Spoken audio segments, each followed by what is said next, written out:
नमस्कार सभी को, मैं नील बेनीवाल अवर्स एजुकेशन के इस प्लेटफॉर्म पर आप सभी का स्वागत करता हूं। इंडिया जीके, वर्ल्ड जीके और स्टैटिक जीके के मोस्ट इंपोर्टेंट क्वेश्चन जो हर एक एग्जाम के अंदर आपके पूछे जाते हैं वो हम इस क्लास के अंदर आपके कवर करेंगे। और सारे के सारे क्वेश्चन चाहे आप किसी भी एग्जाम की तैयारी कर रहे हो, एचएसएससी का जो आपका एनटीए पैटर्न जो आपका रहेगा, जो सीटी का एग्जाम होगा, उसमें भी आपको यहीं से क्वेश्चन देखने को मिलेंगे। पहला क्वेश्चन देखिए, भारतीय संविधान में वह संशोधन जिसने मतदान आयु को 21 वर्ष से 18 वर्ष घटा दिया गया।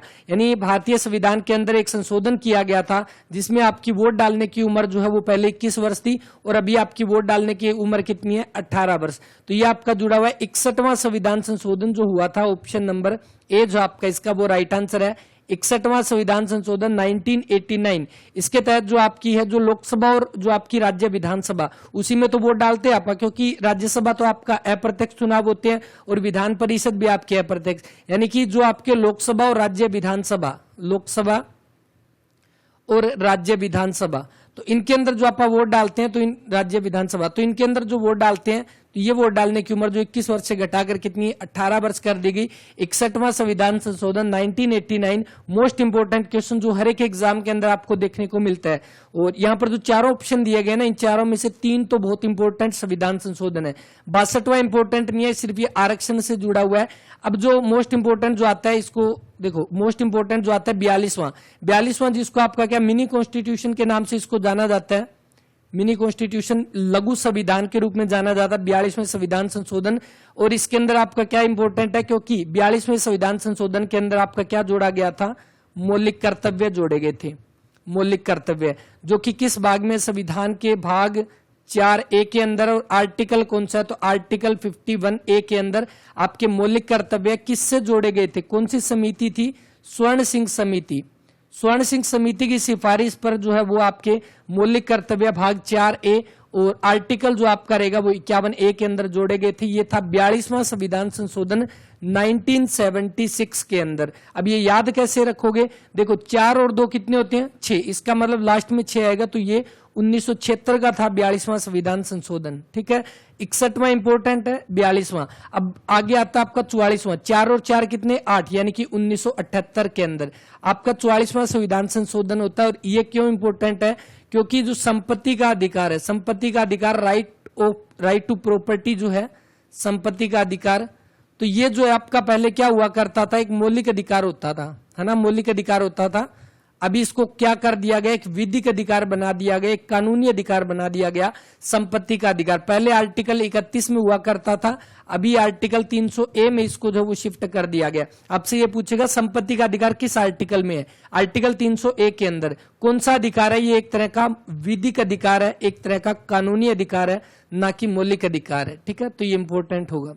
2003 में यूएसए तथा इराक पर एक आक्रमण करने के लिए प्रयुक्त एक कूट नाम क्या था। 2003 के अंदर यूएसए ने जो है वो इराक के ऊपर आक्रमण किया था और ये लगभग कितने, तो 21 दिन तक ये आक्रमण चला था।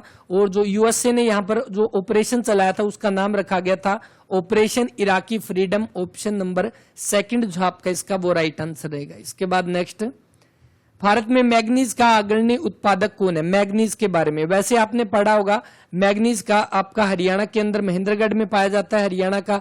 लेकिन यहां पर क्या पूछा गया, भारत के अंदर आपका मैग्नीज कहां पर पाया जाता है, तो लगभग 44% के आसपास आपका, सभी जो टोटल ओवरऑल की बात करें तो 44% के आसपास आपका उड़ीसा के अंदर पाया जाता है। तो आपका अग्रणी उत्पादक, आपका सबसे ज्यादा उत्पादन उड़ीसा के अंदर होता है, ऑप्शन नंबर सी जो आपका इसका वो राइट आंसर है। अगर उत्पादक की बात की जाए, उत्पादक के तौर पर, यानी भारत में तो आपका पहले नंबर पे उड़ीसा, हरियाणा में पहले नंबर पे महेंद्रगढ़, और देश के यानी दुनिया के अंदर जो सबसे पहले नंबर पे चीन आता है उत्पादन के तौर पर, और भारत का जो नंबर आता है वो 5वां नंबर आता है मैग्नीज के उत्पादन के अंदर। नेक्स्ट देखो, ब्रिक्स। ब्रिक्स का मतलब आपका क्या है, ब्रिक्स एक आपकी कितने देश इसके अंदर मिले, नाम से आपको पता चलेगा। सबसे पहले आपका कौन सा, ब्राजील होगा, ठीक है। आर से आपका कौन सा, रूस हो जाएगा, रशिया। आई से अपना इंडिया, भारत। सी से जो है वो आपका हो जाएगा चीन, और एस से आपका कौन सा, साउथ अफ्रीका। ठीक है, साउथ अफ्रीका हो जाएगा ऐसे। तो ब्रिक्स जो है ये 5 देशों का एक संगठन बनाया गया है, जो आपका कौन सा, ब्राजील, आर से रूस, इंडिया, चाइना और दक्षिण अफ्रीका। ऑप्शन नंबर ए जो आपका इसका वो राइट आंसर है। पहले ये क्या हुआ करता था, पहले ये ब्रिक हुआ करता था, BRIC, लेकिन इसका लास्ट जो सदस्य इसके अंदर जुड़ा था 2010 के अंदर वो जुड़ा था साउथ अफ्रीका। 2010 के अंदर इसको जोड़ा गया था। ये भी एग्जाम के अंदर पूछा हुआ क्वेश्चन है। साउथ अफ्रीका को ब्रिक्स के अंदर कब जोड़ा गया, 2010 के अंदर इसको आपको जोड़ा गया था। अब ब्रिक्स से जुड़ा हुआ क्वेश्चन कौन सा बनता है, एक तो इसके बारे में पूछा गया कि ब्रिक्स जो है इसका मतलब क्या है, तो 500 देशों के नाम हो गए। अब ब्रिक्स जो आपका सम्मेलन आपका हो जाता है, ब्रिक्स का सम्मेलन, सबसे पहली बात अभी वर्तमान के अंदर 2022 के अंदर ब्रिक्स का कौन सा 14वां सम्मेलन आपका, जो कि आपका किसकी कहां पर होगा, चीन के अंदर। चीन के अंदर उसकी अध्यक्षता कौन करेगा, शी जिनपिंग, ठीक है, क्योंकि चीन के अंदर होगा तो ये जिनपिंग ही करेगा 2022 के अंदर। अब इसके बाद 2023 का याद रखना, 2022 का तो इंपॉर्टेंट है ही, इससे पहले 2021 का वो भी इंपॉर्टेंट है। क्यों, क्योंकि वो 13वां था, और इसके अलावा 2013वां था, ये किसके द्वारा, भारत में ये आपका आयोजन हुआ था, और इसकी अध्यक्षता किसने की थी, मोदी ने, नरेंद्र मोदी ने इसकी अध्यक्षता की थी। ये हो गया चीन, पहला भारत के अंदर 13वां, 14वां कहां पर, चीन के अंदर, और 2023 के अंदर जो आपका होगा वो 15वां होगा, और कहां पर, साउथ अफ्रीका के अंदर होगा, साउथ अफ्रीका। अब क्वेश्चन आपसे ये दो तो पूछे जा सकते हैं, पॉसिबिलिटी इसकी भी बनती है, तो ये भी ध्यान रखना कौन सा, भारत, चीन और साउथ अफ्रीका। कैसे याद रखोगे, देखो सबसे पहले भारत के अंदर हुआ BRICS, सबसे पहले हमने अभी पढ़ा पिछले साल का 13वां जो हुआ था इंडिया के अंदर, 14वां चीन के अंदर, और अगला कौन सा, साउथ अफ्रीका के अंदर। तो इस तरह से सीक्वेंस में भी आप इसको याद रख सकते हैं। इसके बाद नेक्स्ट देखो, वह सम्मेलन जो जलवायु परिवर्तन, जैव विविधता, वानिकी से संबंधित है, विकासात्मक अभ्यासों की एक सूची की अनुशंसा करता है, एजेंडा 21 कहलाता है, एजेंडा 21। तो आपने पढ़ा होगा एक पृथ्वी सम्मेलन के बारे में क्वेश्चन पूछा जाता है, पृथ्वी सम्मेलन जिसको अर्थ समिट बोलते हैं, है ना, अर्थ समिट के बारे में क्वेश्चन आया था। अर्थ समिट आपका कब हुआ, 1992 के अंदर, जून 1992 में। कहां पर इसका आयोजन किया गया, ब्राजील के आपके रियो डी जेनेरियो के अंदर इसका आयोजन किया गया था। और एक अभी लेटेस्ट के अंदर एक क्वेश्चन पूछा गया था, अर्थ समिट जो है वो आपका कहां पर आयोजित हुआ, तो ये रियो डी जेनेरियो के अंदर 1992 में इसका आयोजन जो है वो किया गया था। अब जब ये आयोजन किया गया अर्थ समिट का, तो इसके अंदर आपके कौन से, तो आपके दो आपके डॉक्यूमेंट इसके अंदर स्वीकार किए गए थे अर्थ समिट के अंदर। कौन कौन सा, एक तो आपका एजेंडा 21 जिसके बारे में क्वेश्चन पूछा गया है, और एक आपका कौन सा था, रियो घोषणा, ये दो। अब इसके अंदर देखो आपका कौन सा, तो एजेंडा 21 आपका क्या रहेगा जो यहां पर दिया गया है, वानिकी से संबंधित। एजेंडा 21 क्या, जो आपकी गरीबी, पुअर्टी, स्वास्थ्य, यानी कि कुछ ऐसे इंपॉर्टेंट पॉइंट है जिनके ऊपर आपका ये एजेंडा 21 बात करता है। तो ये आपका कौन सा बनेगा, ऑप्शन नंबर डी बनेगा, इंपॉर्टेंट है, रियो डी जेनेरियो जो इसका राइट आंसर रहेगा, ठीक है। दोहा किसकी राजधानी है, कतर की राजधानी आपकी दोहा है, ठीक है। इसके अलावा कौन सी, नैरोबी किसकी है, केन्या की राजधानी आपकी नैरोबी हो जाएगी, नैरोबी। नेक्स्ट, विधिक रूप से कैद में एक व्यक्ति को मुक्त करने के लिए एक न्यायिक निकाय के द्वारा जारी की जाने वाली कौन सी उपयुक्त रिट है। मोस्ट इंपोर्टेंट क्वेश्चन, और बहुत बार एग्जाम में आपको देखने को मिलेगा, चाहे आप कोई भी एग्जाम यहां से उठा के देख सकते हो। देखो यहां पर पूछा गया, विधिक रूप से कैद में एक व्यक्ति को मुक्त करने के लिए एक न्यायिक निकाय के द्वारा जारी की जाने वाली कौन सी उपयुक्त रिट है। रिट के बारे में बात करते हैं। सबसे पहले ये देखो कि आपका रिट किसके अंदर आता है, आर्टिकल 32।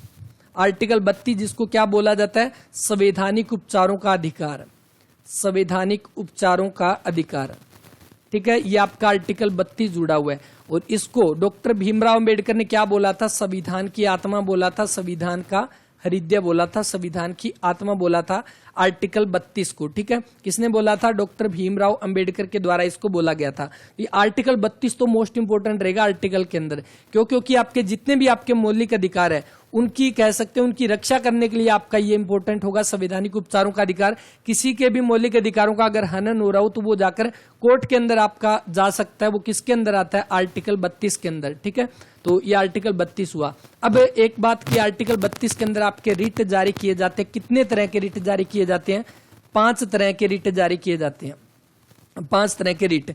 अब रिट आपके होते क्या है, देखो रिट आपके होते एक तरह का फाइनल डिसीजन, जो कोर्ट आपका बोलेगा किसी को भी, किसी भी आपकी संस्था को बोलेगा, किसी भी पर्सन को बोलेगा। एग्जाम्पल के तौर पर हम मानते हैं अगर कोई थाने के अंदर जाता है और केस जो अपनी एफआईआर लिखवाने के लिए जाता है, अगर वहां पर उसकी एफआईआर नहीं लिखी जाती तो वो जाकर कोर्ट के अंदर याचिका दायर करेगा कि हाँ इस तरह से मेरे जो है मौलिक अधिकारों का हनन किया जा रहा है। तो वहां से कोर्ट आदेश जारी करता है, एक तरह का फाइनल डिसीजन देता है कि आपको ये करना ही पड़ेगा। ठीक है, वही बात जो एक बार कमेंटमेंट कर दी उसके बाद किसी की नहीं सुनता, यानी कि कोर्ट ने कमेंटमेंट कर दी तो वो चीज करनी पड़ेगी, एक तरह का हम जिसको बोल सकते हैं फाइनल डिसीजन। और ये कौन जारी करता है रीट? ये सर्वोच्च न्यायालय जो वो जारी करता है, सर्वोच्च न्यायालय। ठीक है, आई थिंक समझ आया होगा आपका रीट जो है वो क्या होता है। अब उसके बाद जो रीट आपके जारी किए जाते हैं, कितने 5 तरह के रीट होते हैं, कौन कौन से?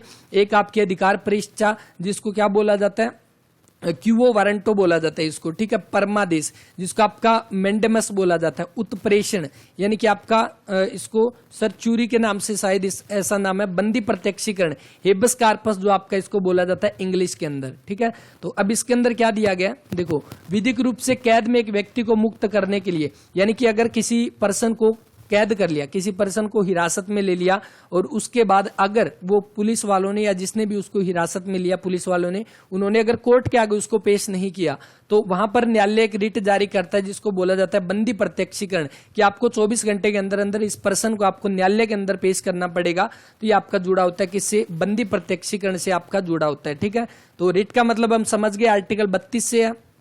ठीक है, तो ये आपका बंदी प्रत्यक्षीकरण यानी बिना कोर्ट के आदेश के उसको रिमांड पर लिया गया है तो उसको 24 घंटे के अंदर अंदर कोर्ट के सामने उसको जो है पेश करना पड़ेगा। इसको बोला जाता है हिबस कॉर्पस बोला जाता है इसको। ठीक है, तो ये ध्यान रखना, बंदी प्रत्यक्षीकरण। और वैसे कैद यानी कि जो बंदी बनाया जाता है उससे भी जुड़ा हो जाएगा आपका ऑप्शन नंबर डी। ये हो गया बंदी प्रत्यक्षीकरण। परमादेश, परमादेश का मतलब आपका क्या होता है? एक तरह का, जैसे हमने एग्जांपल बात किया था, जब कोई सरकारी कर्मचारी या कार्यालय काम ना करे, यानी सरकारी कर्मचारी हो गया या सरकारी कोई कार्यालय जो है कार्यालय, ये अगर कोई काम ना करे, अपने को काम है, यहां पर जैसे कंप्लेंट की बात की, एक तरह का सरकारी कार्यालय हो गया, वहां पर उसके अंदर बैठा सरकारी कर्मचारी, वो अपनी अगर एफआईआर वहां पर ना लिखे, कंप्लेंट अपनी ना लिखे, तो वहां पर कोर्ट जो है वो जारी करता है, वहां पर परमादेश जिसको बोला जाता है, जिसको मैंडेमस बोला जाता है। ठीक है, तो ध्यान रखना है, जो सरकारी कर्मचारी या सरकारी कार्यालय के ऊपर आपका जो जारी किया जाता है उसको परमादेश यहां पर बोला जाता है। जारी कौन करता है? सर्वोच्च न्यायालय जारी करता है। ठीक है, बाकी इसके बारे में आगे जब क्वेश्चन आएगा अलग से, तो अलग से हम पांचों जो आपके रिटेन को अच्छे से कवर करेंगे, क्योंकि यहां पर बहुत सारे डाउट होते हैं और उम्मीद करता हूं 2 तो यहां पर आपके क्लियर हुए होंगे। राष्ट्रीय मानवाधिकार आयोग का अध्यक्ष जो है वो होना आवश्यक है। तो राष्ट्रीय मानवाधिकार आयोग जो है वो आपका जो उच्चतम न्यायालय जो है, आपका उच्चतम न्यायालय का सेवानिवृत्त मुख्य न्यायाधीश होना चाहिए। तो ये एक आवश्यक है, इसके लिए एक तरह की क्या कह सकते हैं क्वालिफिकेशन। ऑप्शन नंबर 2 जो आपका इसका वो राइट आंसर रहेगा। अभी राष्ट्रीय मानवाधिकार आयोग, एक क्वेश्चन और पूछा जाता है, ह्यूमन राइट डे आपका कब मनाया जाता है? ह्यूमन राइट डे, तो ह्यूमन राइट डे जो है वो आपका कब मनाया जाता है? हर साल 10 दिसंबर को आपका मनाया जाता है ह्यूमन राइट डे। और नोबेल प्राइज भी आपके कब दिए जाते हैं? 10 दिसंबर को। तो देखो, राष्ट्रीय मानवाधिकार आयोग जो है इसके आपके अध्यक्ष, वर्तमान के अंदर अध्यक्ष कौन है? अरुण कुमार मिश्रा। अरुण कुमार मिश्रा जो है अभी वर्तमान के अंदर इसके आपके अध्यक्ष जो है वो हो जाएंगे। टोटल कितने? टोटल इसके अंदर आपके 7 सदस्य होते हैं। और इसको अपॉइंट कौन करता है? राज्य मानवाधिकार आयोग के अध्यक्ष जो इसको अपॉइंट करता है प्रेसिडेंट, यानी कि राष्ट्रपति जो इसको मनोनीत करता है। राष्ट्रपति मनोनीत क्या करता है? अपॉइंट करता है। ठीक है, तो इसका अपना राइट आंसर जो बनेगा, उसके क्वालिफिकेशन है कि उच्चतम न्यायालय का सेवानिवृत्त मुख्य न्यायाधीश होना चाहिए, चीफ जस्टिस जो वो आपका रिटायर होना चाहिए। Option number B. इसके अलावा एक आपका कौन सा? हरियाणा का भी, Haryana human right commission, Haryana human right commission, ये आपका किसकी स्थापना कब होती है? 2012 के अंदर। कहां पर? चंडीगढ़ के अंदर। ये भी साथ साथ में इसको ध्यान रख लेना। नेक्स्ट देखो, प्रधानमंत्री की नियुक्ति के समय राष्ट्रपति डैश को चुनते हैं। तो प्रधानमंत्री की नियुक्ति, जैसे कि हमने पहले भी पढ़ा था, प्रधानमंत्री की नियुक्ति कौन करता है? तो प्रधानमंत्री की नियुक्ति राष्ट्रपति करता है। ठीक है, ये तो पहली बात ये होगी, राष्ट्रपति करता है। प्रधानमंत्री कौन होता है? मंत्री परिषद का प्रमुख होता है। मंत्री परिषद का प्रमुख जो है वो आपका कौन होता है? प्रधानमंत्री होता है। ठीक है, और इसमें आपका क्या पूछा गया कि प्रधानमंत्री की नियुक्ति के समय राष्ट्रपति डैश को चुनते हैं। तो वैसे तो आप सभी को पता है, जो प्रधानमंत्री कौन बनता है? जो बहुमत दल का नेता होता है। बहुमत दल का नेता होता है, या गठबंधन जो आपका होता है किसी भी दो पार्टी का, अगर एक के पास बहुमत नहीं होता, दो पार्टियां आपस में मिलकर एक गठबंधन करती है और उसके बाद उसका जो नेता बनाया जाता है वो आपका प्रधानमंत्री के रूप में उसको नियुक्त किया जाता है। ऑप्शन नंबर सी जो आपका इसका वो राइट आंसर रहेगा कि लोकसभा में बहुमत दल या गठबंधन का नेता जो है वो आपका प्रधानमंत्री चुना जाता है, किसके द्वारा? राष्ट्रपति के द्वारा। ऑप्शन नंबर सी जो आपका इसका वो राइट आंसर रहेगा। अभी कौन सी लोकसभा चल रही है? 17वीं जो वो आपकी लोकसभा चल रही है। लोकसभा के अंदर आपके दो एंग्लो इंडियन चुने जाते थे, है ना, एंग्लो इंडियन। तो एंग्लो इंडियन का प्रावधान खत्म कर दिया गया किस आर्टिकल के तहत? किस आर्टिकल ने? किस संविधान संशोधन? 104वां संविधान संशोधन हुआ था, 104वां संविधान संशोधन। इसके तहत जो 2% जो आपके एंग्लो इंडियन चुने जाते थे उनका प्रावधान खत्म कर दिया गया। ठीक है, तो अब आपसे क्वेश्चन ये है, लोकसभा की सीटें कितनी है? लोकसभा की अभी सीटें कितनी है, मैक्सिमम कितनी है, और अभी वर्तमान में कितने आपके लोकसभा के मेंबर चुने गए हैं? कमेंट करके बताना। नेक्स्ट देखो, काटो और जलाओ कृषि किस प्रकार की कृषि है? हम कई बार इस क्वेश्चन को पढ़ चुके हैं और काफी बार एग्जाम के अंदर पूछा गया। काटो और जलाओ, काटो देखो पहले काटा गया, उसके बाद जलाया गया, उसके बाद कृषि की गई। ठीक है, समझ गए इससे? मतलब कि जंगल के अंदर जाकर एक जगह पे काफी सारे पेड़ पौधे, उनको पहले काटा गया, उसके बाद उनको जलाया गया। जलाने के बाद उसकी जो राख जो है वो वहां पर फैलाकर वहां पर क्या कृषि की जाती है, एक तरह की कह सकते हैं वहां पे काफी ज्यादा मिनरल वहां पर बन जाते हैं। अब वहां पर एक स्थान पर कृषि की जाती है और उसके बाद क्या, थोड़े टाइम बाद वहां की जो उर्वरता है, यानी कि जहां वहां की जो उपज करने की, फसल उगाने की जो कैपेसिटी है वो वहां पर खत्म होती है, जमीन बंजर हो जाती है। उसके बाद वो जगह छोड़कर और आगे जाकर शिफ्ट हो जाते हैं, यानी अगली जगह पर जाकर शिफ्ट हो जाते हैं और वहीं पर भी सेम पेड़ काटे जाते हैं, वहां पर जलाए जाते हैं, वहां पर खेती की जाती है। ठीक है, तो इसका मतलब ये एक तरह की क्या हो जाएगी, स्थानांतरण कृषि होती है एक तरह की। ऑप्शन नंबर ए, स्थानांतरण यानी कि शिफ्ट हो जाते हैं अगली जगह पे, जब एक जगह पे फसल होना आपकी बंद हो जाती है। स्थानांतरण कृषि को हम क्या बोलते हैं? शिफ्टिंग कल्टीवेशन बोलते हैं। इंग्लिश में भी दिया हो सकता है आपको, शिफ्टिंग कल्टीवेशन। ठीक है, स्थानांतरण कृषि, शिफ्टिंग कल्टीवेशन इसको बोला जाता है। और एक आपसे क्वेश्चन पूछा जाता है जूम खेती। ठीक है, जूम खेती या जूम खेती आपसे पूछा जाता है, जो भारत के पूर्वोत्तर साइड के अंदर आपकी की जाती है, लगभग मणिपुर की साइड है ना, मणिपुर में, या आप बोल सकते हो आपके पूर्वी साइड के अंदर जो आपके 7-8 जो है ना 7 सिस्टर जिनको बोलते हैं, अलग अलग आपकी स्टेट है, वहां पर आपकी की जाती है। और अगर शिफ्टिंग कल्टीवेशन की बात की जाए तो श्रीलंका के अंदर जो शिफ्टिंग कल्टीवेशन होती है, जैसे हमने पढ़ा काटो और जलाओ, इसको क्या बोलते हैं? Shifting cultivation. यही आपकी शिफ्टिंग कल्टीवेशन मणिपुर साइड में यानी पूर्वी साइड में होती है, उसको बोलते हैं जूम खेती। और वही आपकी शिफ्टिंग कल्टीवेशन श्रीलंका में अगर की जाती है उसको बोला जाता है चेना, चेना बोला जाता है इसको, तो ये भी ध्यान रखना। ठीक है, आगे देखो, भारतीय बागवानी अनुसंधान संस्थान। तो भारतीय बागवानी अनुसंधान संस्थान जिसकी स्थापना 1967 के अंदर होती है, हेडक्वार्टर कहां पर है? कर्नाटक के बेंगलोर के अंदर इसका हेडक्वार्टर है। ऑप्शन नंबर सेकंड जो आपका इसका वो राइट आंसर रहेगा, बेंगलुरु के अंदर हेडक्वार्टर इसका हो जाएगा। अब ये किसके अंतर्गत आता है आपका भारतीय बागवानी अनुसंधान संस्थान? ये किसके अंतर्गत आता है? Indian council of agriculture research, agriculture research के अंतर्गत ये आता है, यानी आईसीएआर जो है उसके अंतर्गत आपका आता है भारतीय बागवानी अनुसंधान संस्थान। बेंगलोर में आपका रहेगा। और ये आईसीएआर के अंतर्गत आता है। कृषि मंत्री कौन है? कृषि मंत्री अभी वर्तमान के अंदर देखो, कृषि मंत्री हरियाणा के अंदर तो जेपी दलाल है, जो कि आपके कहां से? जेपी दलाल, जो कि लोहारू से आपके विधायक। और वहीं पे कृषि मंत्री जो भारत के अंदर कौन है? नरेंद्र तोमर। नरेंद्र तोमर जो अभी भारत के अंदर आपके क्या हो जाएंगे? कृषि मंत्री। इसके बाद नेक्स्ट क्वेश्चन देखिए, सूरदास ने महान संत डैश की शिक्षाओं से प्रेरणा ली। सूरदास कौन से कवि थे? हिंदू कवि थे, एक हिंदू कवि सूरदास, जिनकी आपकी कविताएं जो है लगभग इनकी अधिकांश कविताएं किस भाषा में थी? ब्रज भाषा के अंदर इनकी कविताएं। और इनका जन्म कहां से आपको पता है? सिही फरीदाबाद से इनका संबंध है। वैसे कई कुछ एक के अकॉर्डिंग उत्तर प्रदेश के अंदर भी इनका जन्म माना जाता है, लेकिन उत्तर प्रदेश वाले उत्तर प्रदेश में पढ़ते हैं, अपने को पढ़ना है सिही फरीदाबाद के अंदर इनका जन्म हुआ।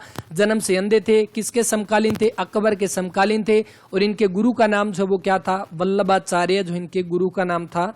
ऑप्शन नंबर डी जो इसका आपका वो राइट आंसर रहेगा। ठीक है, इसके बाद और ये किसके आपके भक्त थे? किसके? तो भगवान कृष्ण के ये वैष्णव भक्त थे, भगवान कृष्ण के। विंबलडन टेनिस प्रतिस्पर्धा प्रत्येक वर्ष निम्नलिखित देश के अंदर आयोजित की जाती है। मोस्ट इंपोर्टेंट क्वेश्चन, नोट कर सकते हो इसको अलग से। क्यों? क्योंकि इसके अंदर आपके इंपॉर्टेंट क्वेश्चन कवर होंगे। देखो आपकी टेनिस की ग्रैंड स्लैम जो प्रतियोगिता होती है, ग्रैंड स्लैम होती है कितनी? टोटल 4 होती है साल के अंदर, ठीक है। साल के अंदर टोटल 4 कौन कौन सी होती है? सबसे पहले आपकी ऑस्ट्रेलियन होती है, ऑस्ट्रेलियन, यानी कि हम सीरीज के अंदर बात करें पूरे साल के अंदर सबसे पहले जनवरी के लास्ट तक आपकी ऑस्ट्रेलियन प्रतियोगिता होती है, ऑस्ट्रेलियन ओपन। उसके बाद आपकी कौन सी? फ्रेंच होती है। उसके बाद आपकी कौन सी? विंबलडन होती है, विंबलडन, ठीक है, विंबलडन लिखना है इसको। उसके बाद विंबलडन के बाद आपकी कौन सी? यूएस ओपन, ठीक है। तो ये 4 आपकी साल के अंदर आपकी कौन सी? टेनिस ग्रैंड स्लैम आपकी आयोजित की जाती है। अब इसके अंदर यहां पर देखो किसका पूछा गया है? विंबलडन का पूछा गया ना, विंबलडन का। अब विंबलडन का क्यों पूछा गया? देखो ऑस्ट्रेलियन का अगर पूछता इसका आयोजन कहां पर किया जाता है, तो नाम से पता चल रहा है ऑस्ट्रेलियन, इसका मतलब ऑस्ट्रेलिया के मेलबर्न के अंदर इसका आयोजन किया जाता है, मेलबर्न के अंदर, ठीक है। ये आपकी ऑस्ट्रेलियन ओपन होगी। उसके बाद फ्रेंच, फ्रेंच का मतलब फ्रेंच यानी कि फ्रांस के अंदर, यानी कि फ्रांस के पेरिस के अंदर आपकी ये आयोजित की जाती है, ठीक है। उसके बाद आपका कौन सा? यूएस ओपन, यूएस ओपन यानी कि यूएस यानी कि अमेरिका के अंदर इसका आयोजन किया जाता है ना, अमेरिका के न्यूयॉर्क के अंदर हो गया। अब 3 तो हमें पता चल रहा है इनके नाम से, इनका आयोजन कहां पर किया जाता है, लेकिन विंबलडन का हमें नहीं पता चल रहा इसके नाम से। तो विंबलडन का आपको ध्यान रखना है, इसका आयोजन लंदन के अंदर किया जाता है, यानी कि इंग्लैंड के अंदर, इंग्लैंड के लंदन के अंदर इसका आयोजन किया जाता है। ऑप्शन नंबर सी जो आपका इसका वो राइट आंसर रहेगा, इसको ध्यान रखना है। बाकी 3 तो आप नाम से बता सकते हैं, फ्रेंच यानी कि फ्रांस के पेरिस के अंदर, यूएस ओपन अमेरिका न्यूयॉर्क में, ऑस्ट्रेलियन ऑस्ट्रेलिया के आपके मेलबर्न के अंदर, तो विंबलडन आपका हो जाएगा कहां पर? इंग्लैंड के अंदर आपका आयोजन किया जाता है। ये तो बात होगी इसका आयोजन कहां पर किया जाता है। अब इनके जो क्वेश्चन जो पूछे जाते हैं कौन कौन से, आपके दोबारा से लिखते हैं। ऑस्ट्रेलियन, उसके बाद आपका कौन सा? फ्रेंच हो गया। उसके बाद आपका कौन सा? विंबलडन। उसके बाद आपका यूएस ओपन। ये आपकी कहां पर, यानी कि जिस जगह पर ये खेले जाते हैं उस कोर्ट, वो आपका कोर्ट किसका बना होता है, उस कोर्ट को क्या बोलते हैं, ठीक है। तो ऑस्ट्रेलियन जो आपका कोर्ट है उसको आपको ये हार्ड कोर्ट पे आपका आयोजित किया जाता है, हार्ड कोर्ट, ठीक है। देखो पहला हार्ड कोर्ट पे, लास्ट हार्ड कोर्ट पे, ठीक है। सेकंड आपका क्ले पर, और ये आपका ग्रास पर, ये ध्यान रखना है, ठीक है। क्वेश्चन ये जरूर पूछा गया है, हो सकता है इस बार एनटीए एग्जाम लेगा तो वो इस बार जरूर पूछेगा इस तरह का क्वेश्चन। ऑस्ट्रेलियन जो आपका ओपन है वो हार्ड कोर्ट पे खेला जाता है, फ्रेंच आपका क्ले कोर्ट पे, विंबलडन आपका ग्रास कोर्ट पे, और यूएस ओपन आपका हार्ड कोर्ट पर इसका आयोजन किया जाता है, ठीक है। तो ये हो गया आपके चारों के चारों। अब इसका जो राइट आंसर बना ऑप्शन नंबर सी। और इसके साथ ही जैसे कि मैंने आपको बताया साल के अंदर 4 प्रतियोगिताएं होती है, और अभी तक आपकी कौन सी? 2 प्रतियोगिताएं आपकी पूरी हो चुकी है, तीसरी विंबलडन अभी चल रही है। और इसका मतलब पहली 2 आपकी कौन कौन सी? ऑस्ट्रेलियन, ठीक है, और आपकी कौन सी? फ्रेंच। ये ऑस्ट्रेलियन और फ्रेंच ये 2022 की ये पूरी हो चुकी है, ठीक है। इसके अंदर मेल में कौन जीता?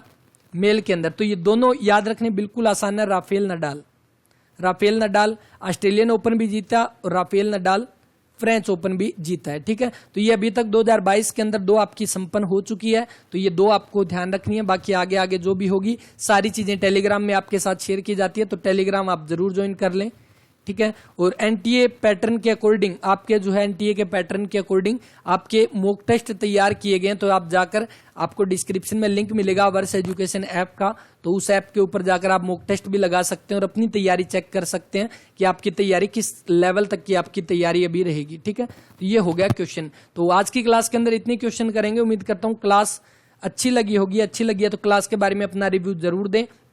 और HSSC CT एग्जाम के लिए आपकी मैराथन क्लास हो चुकी है मैथ और रीजनिंग की, तो वो जाकर जरूर देख लें जितने भी आपके पेपर हुए, क्योंकि अगर आपने सिलेबस चेक किया होगा तो सिलेबस आपका वही है जो इस बार HSSC ने क्वेश्चन पूछा था, है ना। HSSC ने जो क्वेश्चन आपके पूछे थे जिसके अंदर आपका एडवांस मैथ था, ठीक है, अर्थमेटिक था, नंबर सिस्टम था, ये सारे के सारे जो क्वेश्चन है जो सिलेबस सीटी के ऑफिशियल में दिया गया है सेम इसी पैटर्न के ऊपर अभी 2021 में सारे पेपर हुए थे, वो सारे पेपर आपने कवर कर लिए एक ही क्लास के अंदर। 16 घंटे की वो क्लास है, तो जाकर जरूर देखें, सारे आपके डाउट वहां पर क्लियर हो जाएंगे।